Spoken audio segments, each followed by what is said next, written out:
So we left off talking about Ace the Protector. Now I'm going to talk about Lex Talionis the Bloodhound. So the thing about Lex is, one, his name actually isn't Lex. That's the nickname he chooses. So a common tradition among the protectors is once they become a protector, they use a call sign. This happens really as a nod to heroism, but again, it's supposed to be like a tradition. So once he becomes a full-fledged protector, he chooses the name Lex Talionis, which pretty much means the punishment is deserving of the crime. So really it means an eye for an eye. And that law is often made popular because of the Bible with the Old Testament, the Law of Moses, but it was often used in other societies as well. An eye for an eye, tooth for a tooth, so on. So you got Lex over here, who's this protector, but he's a lot different than Ace, where Ace is a lot more forgiving and very compassionate.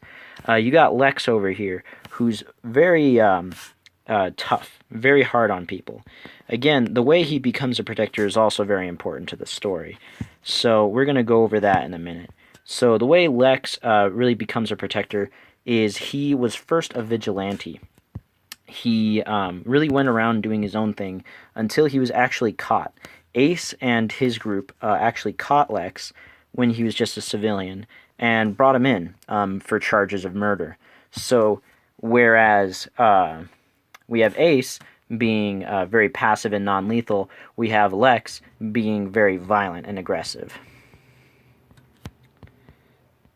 And so first, we want to talk about his ability, his trait. Is Lex Talionis, he's called the Bloodhound, which pretty much means that he has an advanced sense of smell. You know how they say animals can smell fear?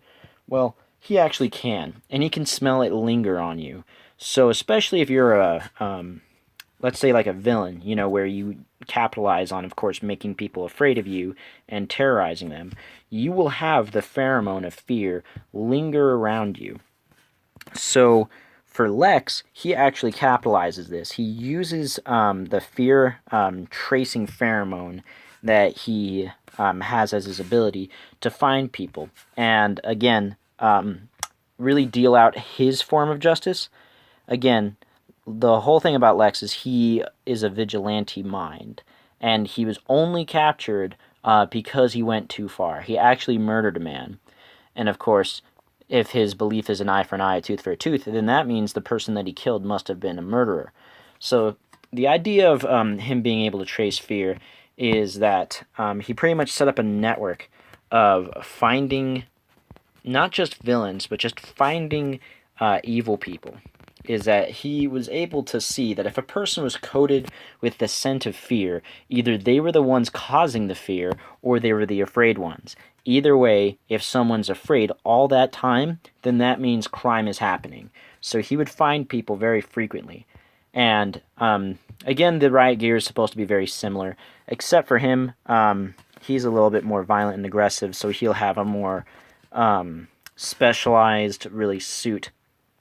So back to Lex's backstory, is he was violent, he found a guy, pretty much found that this guy was a murderer, and his whole thing is he was wanting to deal his own brand of justice, but still kind of spare people, but he pretty much lost it with this guy. And this was what starts him on the path of pretty much being a judge, jury, and executioner, is he took the life of someone really out of his own choice. Is he deemed a person unworthy to live and killed him, and it was all on him. He didn't do any true investigative work that other protectors would have in his situation, and so that's what makes him the guy that they chase down and pretty much arrest him. But the thing is he makes a plea bargain, and he because he has this scent, he's actually able to track people.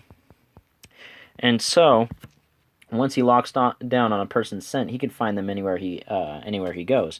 So, what does he do? He obviously keeps the people he spares really in his own little tracking system. And so when he gets captured, he tells them pretty much that he's been going around doing good deeds. You know, he would take down human traffickers, right? He would take down bad people. But because he did it in his own fashion as a vigilante, he still committed crime. So, oh man, I keep spelling people wrong. So, pretty much as a plea bargain, as he's arrested, is instead of going to jail, he pretty much serves out his entire sentence as a protector. But the interesting thing about him is, again, he's so aggressive. He doesn't just change his mindset. He doesn't follow in Ace's footsteps immediately.